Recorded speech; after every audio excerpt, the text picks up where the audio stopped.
So very good to be together. A couple of announcements. One, tonight, finally, the long-awaited, we had to postpone because of weather and some other things, but tonight, Rockhaven Academy is having their family night. And so that'll be here from 6 to 7:30, Rockhaven Academy Family Night. All are welcome.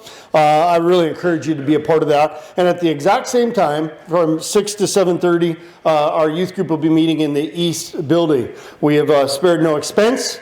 We have brought in the most wonderful speaker that we can for our youth group tonight. And actually, we're not paying him a dime. Owen's leading youth group tonight. So there you go. So I know a lot of people look forward to that. And then Wednesday here, at 7 o'clock is our annual meeting. If you've never been to a Rockhaven annual meeting, I would encourage you to be there. Unlike maybe different church meetings that you've been to or other annual business meetings, we don't do a lot of business. Not that we don't have some business, but that's not the focus. The focus is to celebrate everything that God has been doing in and through our ministry. And ladies and gentlemen, I speak the truth when I tell you that because of your efforts, because of your hearts, because of your prayers, because of your investment in your community, this ministry has not just been surviving a pandemic, it has been thriving in this pandemic, which sets us up for a wonderful celebration of what we believe God's going to be doing in the year ahead. And so those are the things that we'll be talking about and hearing from our ministry leads and so things and opportunities for you to participate in ministry. That'll be, again, this Wednesday, the 24th, 7 o'clock here. Okay? All right. I was gonna drop it. Now I'm gonna use it. I'm gonna do it anyway. So, ladies and gentlemen, I can tell you the truth that we're not going to get through everything I want to say today. That's what happens when you get a Sunday off. You get a Sunday off. I mean, if I don't dump the truck every week, now I got 2 weeks worth of dumping I got to do. We're not going to make it. Okay? And that's just what's going to happen.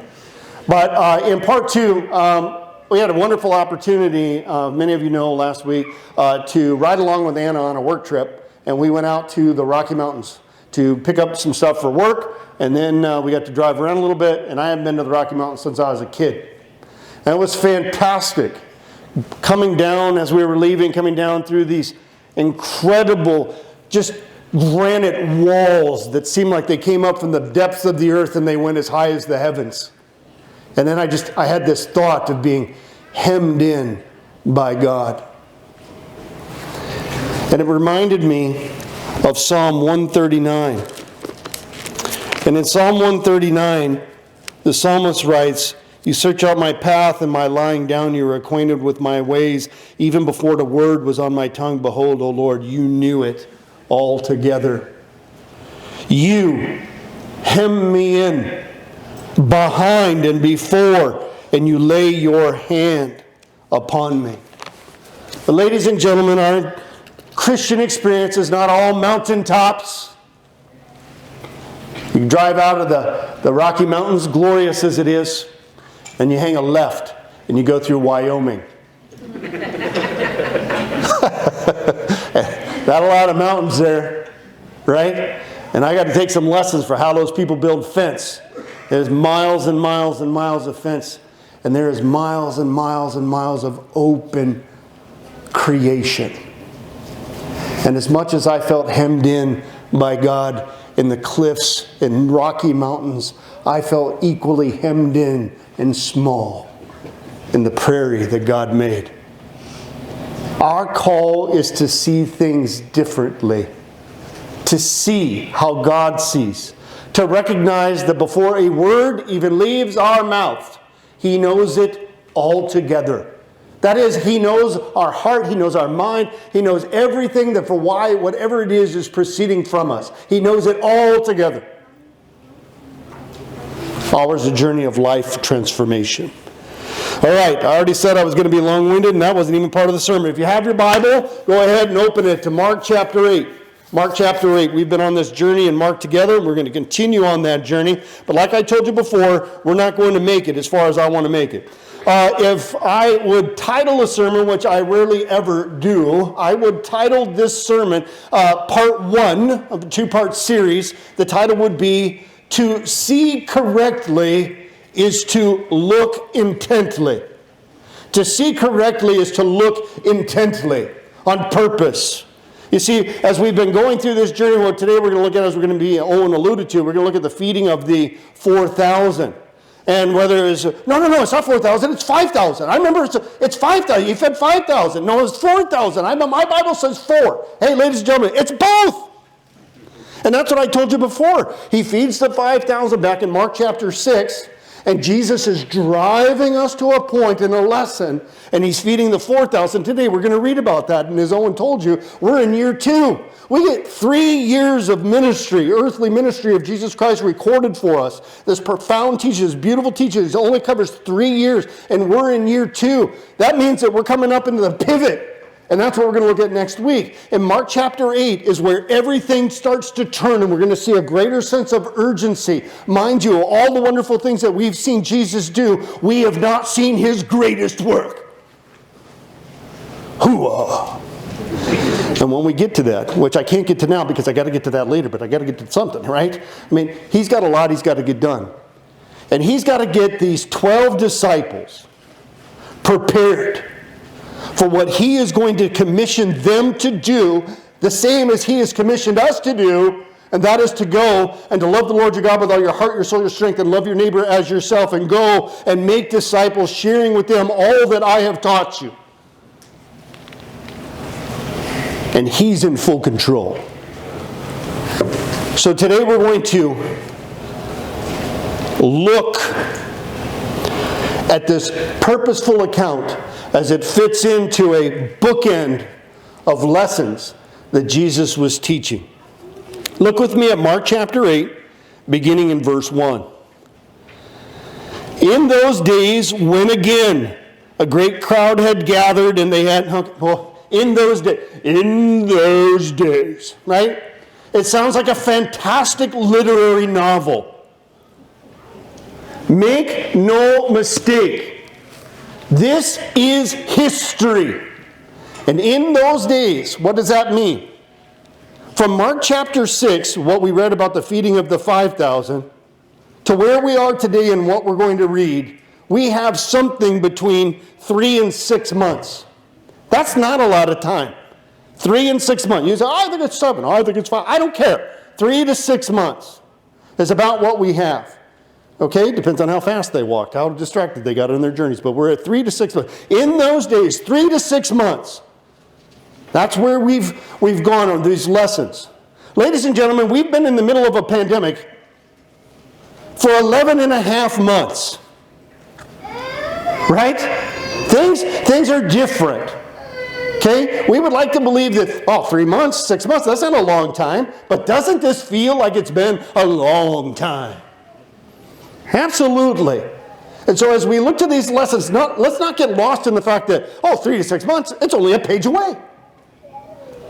We need to understand how things work and how ingrained within us certain things can be when God is about the work of transforming our lives at the very core of our being so that we might see correctly and everything that comes from our mouth known by Him altogether.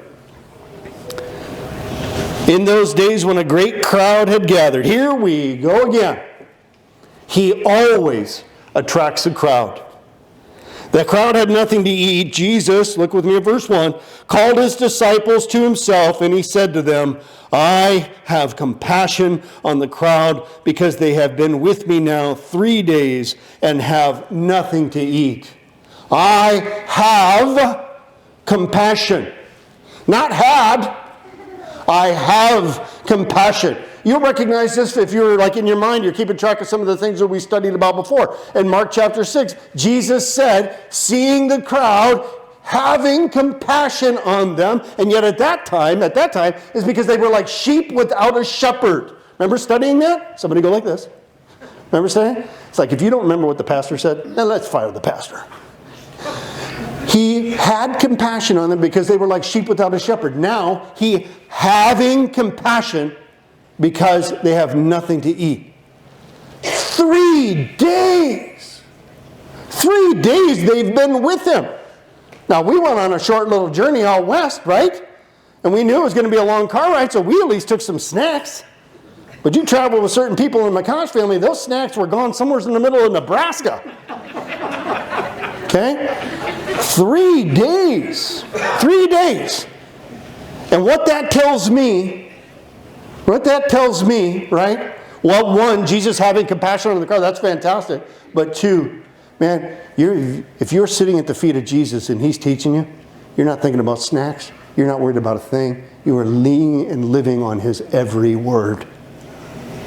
Wow. Compassion. Let's understand that word correctly too. Because sometimes when you think about compassion, it's because you watch this commercial, right? And you're like, oh, I feel bad. You know, wow, don't cry, Brian. It's okay. I have compassion. You know, but if we understand that the Greek use of this word compassion has more, this means that when Jesus says, I have compassion, Jesus is saying, my heart is wretched with pain for these people. This word it's like bowels at the very innards of Him are hurting for these people. He looks to them and He is hurting because they don't have anything to eat and they need to go home. He's worried about them. He's so worried He hurts for them. The same worry and hurt that He had for them because they were like sheep without a shepherd. And Jesus is in the middle of training 12 going to be shepherds in the future, working with these things through His disciples. Now, as I told you before, we're about to encounter a story that seems very similar. But we are going to do it seeing two completely different perspectives. Jesus looks at it and He has compassion on the people. Let's see what else happens. Look with me at the remainder of verse 3. If I send them away hungry to their homes, they will faint on the way. He's always looking ahead, people. And some of them have come a far way. Verse 4. And His disciples answered Him, how can one feed these people with bread here in this desolate place? Jesus sees the people. Kind of like snotty little brats, the disciples see the place. Not only do we have this big crowd here again, but you've brought us to the middle of nowhere. This desolate place that you have brought us to. How are we going to, right? Their perspective is all wrong. It's only been 3 to 6 months since they've been set up in a similar situation like this. It doesn't take us, right? If we're going to learn a lesson about how Jesus teaches His disciples, Jesus teaches the crowd, Jesus teaching the religious leaders, we got to know it doesn't take us long, ladies and gentlemen, to have our perspectives shift the wrong way when our eyes aren't fixed like Jesus. Jesus said to His disciples, verse 5, how many loaves do you have? And they said, 7. Okay, now at this moment, I got to believe. If you want to, hey, are you doing this? Are you reading Mark yourself?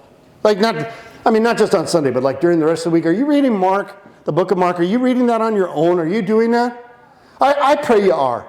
Because if you're just getting out of Mark what some redneck pastor told you, you're getting gypped. Okay, you're getting gypped. What you need to make this your own. And then if you make this your own, what you're going to find is that you're going to go, oh, 7 loaves. And then you're going to go back to Mark chapter 6, and you're going to read about the other version. And you're going to go back, and you're going to spend some time, and it's going to be as though you were even right there. But in the midst of all of those things, when He says, how many loaves do we have? I got to think one of the disciples are like, oh yeah. Right? 7. And then He directed the crowd to sit down on the ground, and He took the 7 loaves, and having given thanks, He broke them and gave them to His disciples to set before them. And they set them before the crowd. And they had a few small fish, and having blessed them, He said that these also could be set before them. And they ate and were satisfied, and they took up the broken pieces of leftovers, 7 baskets full. And there were about 4,000 people, and He sent them away. Details. In Mark chapter 6, Jesus feeds 5,000 people. How many leftover baskets were there? Come on, you got masks on, I can't hear you. 12. How many loaves did he start with? 5. Right? In this story, there's 7 baskets of leftovers, starts with 7 loaves of bread, and there's less people. Well, right? Jesus is off his game. Right? In the first one, he had more leftovers with more people and less supply. And this one, he's like, well, he's like, ladies and gentlemen, do not get lost in the details. All right? What's amazing to me is at the hands of our Savior, there is always plenty. Always plenty. You say he's off his rocker. Do you remember why there were 12 baskets? 12 Hobby Lobby baskets of leftovers? Do you remember what our proposal was? There were 12 Hobby Lobby baskets left over for 12 disciples to go, he was right. Right? What's significant about the number 7? Another sermon, another time, another place. But you know what the number 7 represents in biblical ideology? It's perfection. It's complete. Perfect. What he did was perfect. And the people were satisfied. Satisfied. This is Jesus. He sent the people away completely satisfied, and he and his disciples went to the district of Dalmut, this other place. Look with me at verse 11 and see the encounter of when they get there. The Pharisees came and began to argue with him, that being Jesus, seeking from him a sign from heaven to test him. And he sighed deeply in his spirit and said, why does this generation seek a sign?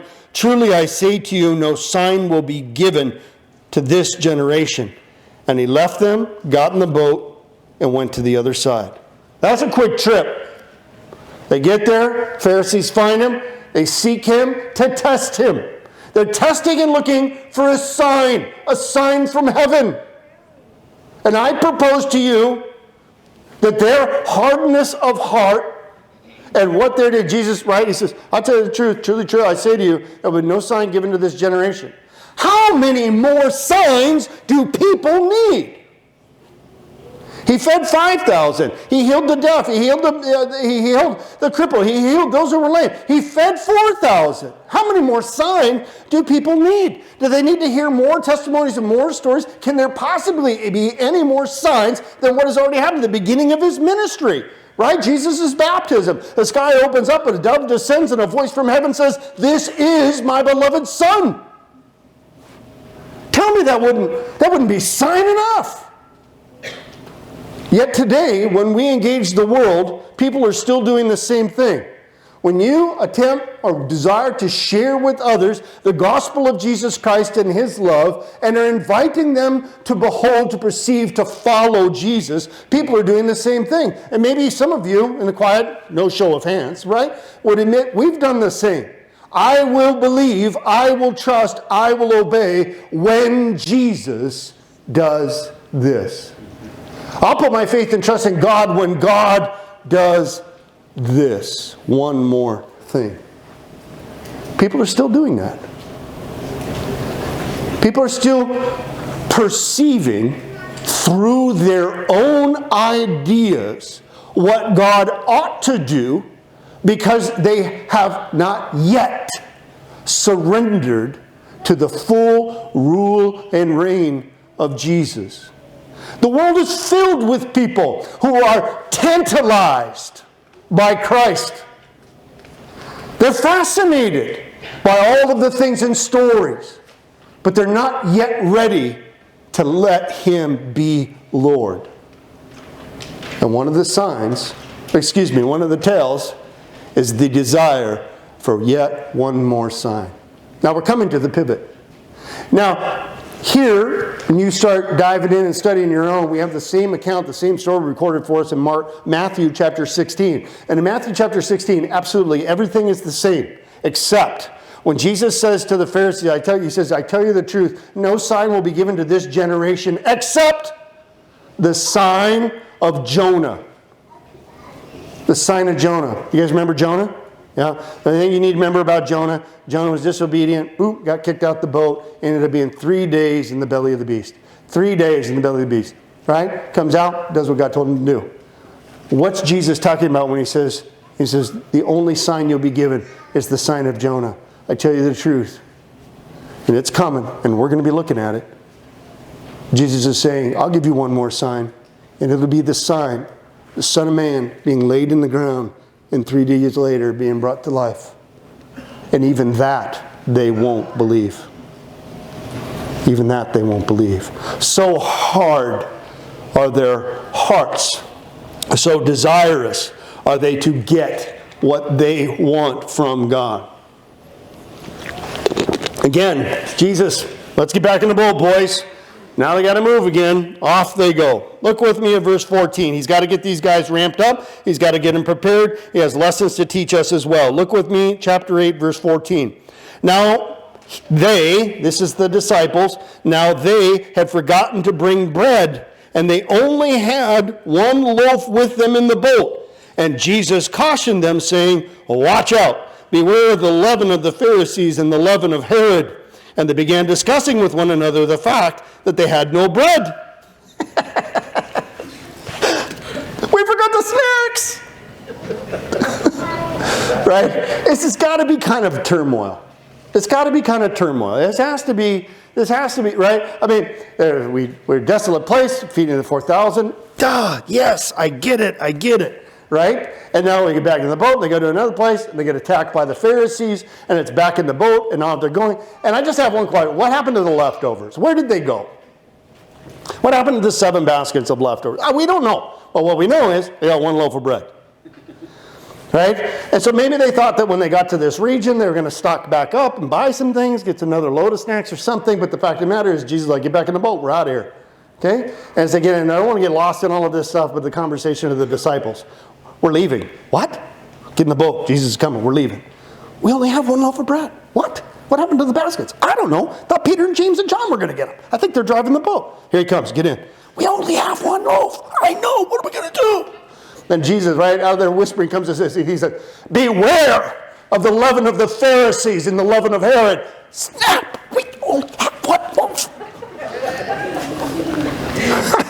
Right? And I gotta think that we messed up again. Well, Jesus perceiving these things.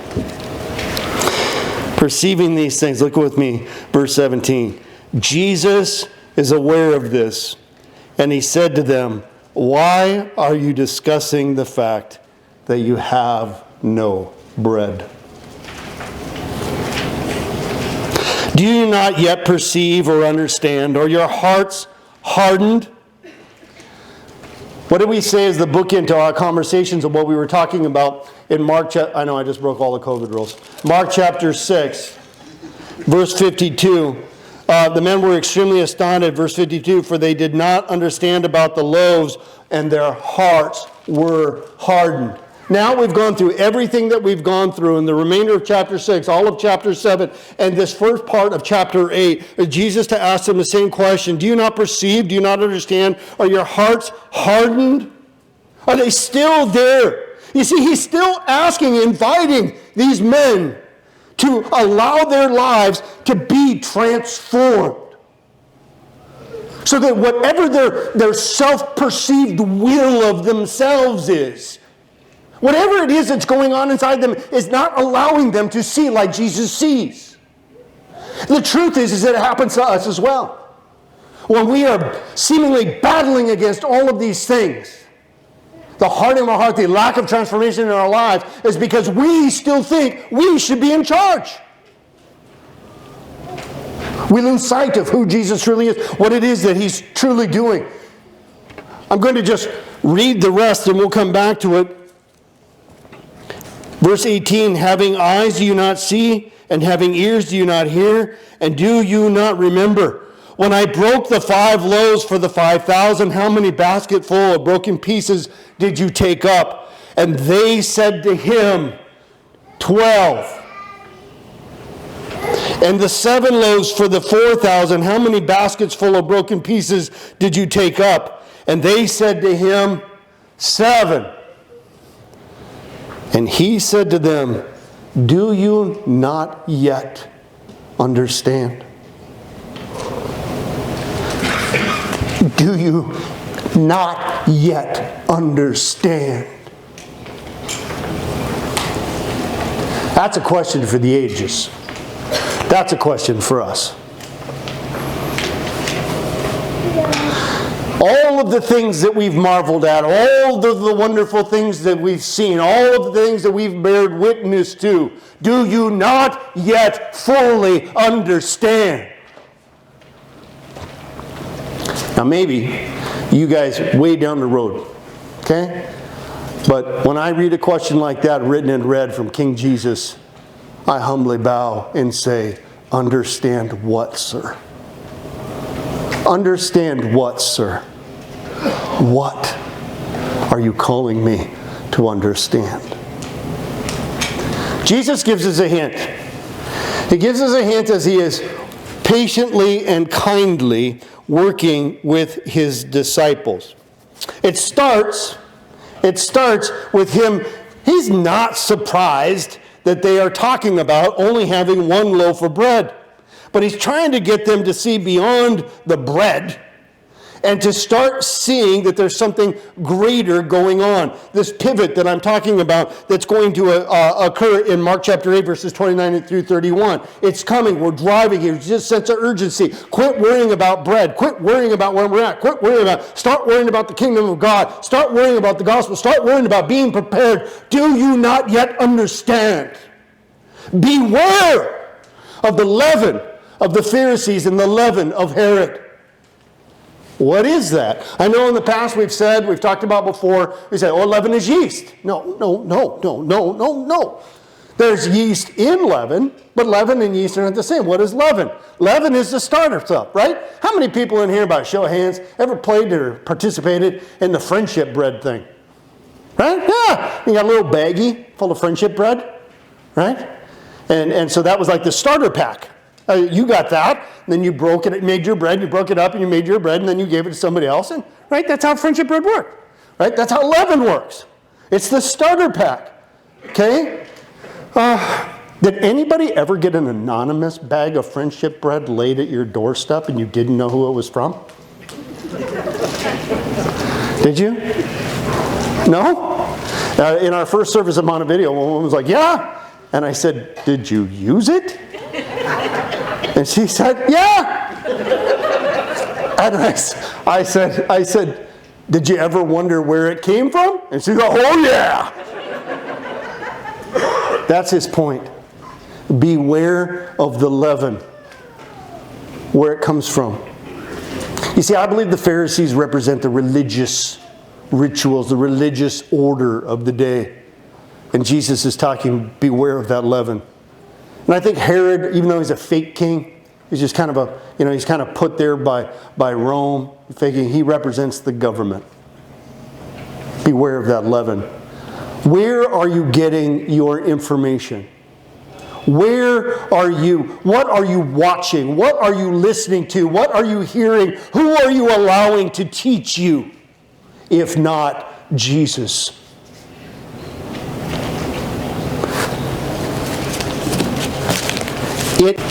In the day and age we live in today, there are more people that are worried about what political party platform they participate in than what Jesus says our lives should look like. There are still equal people that are more worried about who they're affiliated with or what they're pursuing than who Jesus is to them. Denominations and parties and all of these things do not define us. King Jesus defines us. Amen. And beware of anything else that would dissuade or take you away in the news. The end result of the leaven of the Pharisees is legalism, to which Paul says to Timothy in 1 Timothy chapter 4, legalism is the very doctrine of demons, because you've taken and you've added so many things to this leaven. We watch the news In evangelical circles, we watch the leaven of the prosperity gospel running around and telling people that they can have a fantastic life if they give more money, do more of this, do more of that, do more of that. Equally destructive in all of these things if you don't know who Jesus is. So Jesus walks us through it. Do you not yet perceive or understand? Are your hearts now hard? Now, I've told you time and time again, there's no formulas involved in this, but I see one here. Without correct perceiving, without correct understanding, you will remain hard. Your heart's hard. But if I want to have my heart transformed and softened, then I must grow in my ability to perceive, and I must grow in my comprehension of what it is to let Jesus be the Lord, leader, teacher, guide of the entirety of my life. Another way to word that is you might look at perception as awareness. How long have I been talking about that we need to be students of observation? Where I've challenged husbands that you need to be a student of your wife. Where I've challenged others that you need to be a student of our community, or a student of one another, is to have our eyes wide open, so that we, unlike the disciples who saw a desolate place, we see the people. To be aware. To be aware. And somewhere in the midst of all of this, to grow in our understanding that to grow in understanding is to have a greater level of comprehension. That is the application of God's wisdom in our life as we press it out, as we look to serve other people as God has called us to. Our life transformation begins when we think less about how are we going to feed these people and remember that Jesus is with us, and this isn't a desolate place. This is an opportunity for us to advance the gospel and the rule and reign of Jesus in the lives of other people. Having eyes you do not see, having ears you do not hear. Maybe yours looks like mine. Okay? In my Bible, right? Here's what we're studying right here. And eyes and do not see, and ears and do not hear. I have that circled and a great big arrow that goes back to the living demonstration where Jesus healed the man who had a speech impediment, right? Jesus healed the man who couldn't speak, who couldn't hear. Jesus is saying, didn't you see me do that? Didn't you see me do that? Didn't you see the illustrations? Didn't you see what I was trying to teach? Are you still, the solution? The solution? He gives us that too. Do you not remember? That's the solution. In order to be aware, to be growing in understanding, to allow our eyes to see and our ears to hear, to see like Jesus sees, to comprehend His wisdom and application, we need to remember what it is that He's done. To remember. That's an Old Testament theme. Remember? Remember in the Old Testament? It got to the point where God told him, He said, hey, and when you get to the place, make a pile of white rocks so that you remember what God did. And, bonus, then when you're walking by it one day and somebody walks by and says, hey, Dad, what's up with the white pile of rocks? Let me tell you what God has done. To remember, to share, so that others might comprehend. So that we might remember. Remember what? Remember Jesus. Remember that He is the one who is kind and gracious and merciful. Remember that He is the one who's going to give His life a ransom that none of us can pay. He is going to be the one, remember, that is raised from the dead, that only that power belongs to Him. Remember.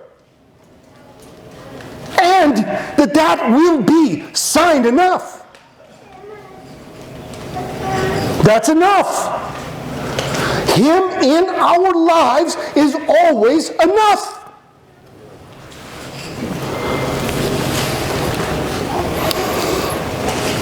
And they said to him, and he said to them, do you not yet understand?